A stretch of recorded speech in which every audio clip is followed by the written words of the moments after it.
ഈശോയിൽ ഏറെ സ്നേഹമുള്ള പ്രിയപ്പെട്ടവരെ, പരിശുദ്ധ അമ്മ നമ്മുടെ എല്ലാം അമ്മയല്ലേ?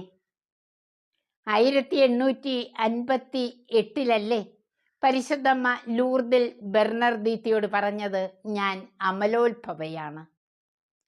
കാതറിൻ ലെബോറയോട് 1830 നിർദ്ദേശിച്ചു, അമലോത്ഭവ കാശിരൂപത്തിൽ ഇങ്ങനെ എഴുതി ചേർക്കുക: പാപരഹിതയായി ജനിച്ച മറിയമ്മേ, അങ്ങയിൽ ആശ്രയിക്കുന്നവർക്ക് വേണ്ടി പ്രാർത്ഥിക്കണമേ.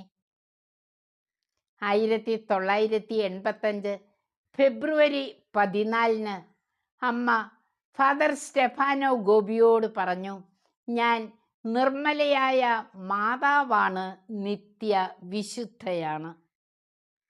4 വർഷങ്ങൾക്ക് ശേഷം ഡിസംബർ 8 വീണ്ടും സന്ദേശം നൽകി, ഞാൻ അമലോത്ഭവയാണ്. കളങ്കരഹിതരായി ജീവിക്കാൻ പരിശുദ്ധമ്മ നമ്മോട് ആവശ്യപ്പെടുന്നു. അമ്മയുടെ കരങ്ങൾ പിടിച്ച് ജപമാല പ്രാർത്ഥിക്കുന്നവർ വലിയ മാലിന്യങ്ങളിൽ നിന്ന് സംരക്ഷിക്കപ്പെടും. അപകടങ്ങളിൽ നമുക്ക് രക്ഷയുണ്ടാകും. പരിശുദ്ധ അമ്മയുടെ കരം പിടിച്ച് മുന്നേറാം.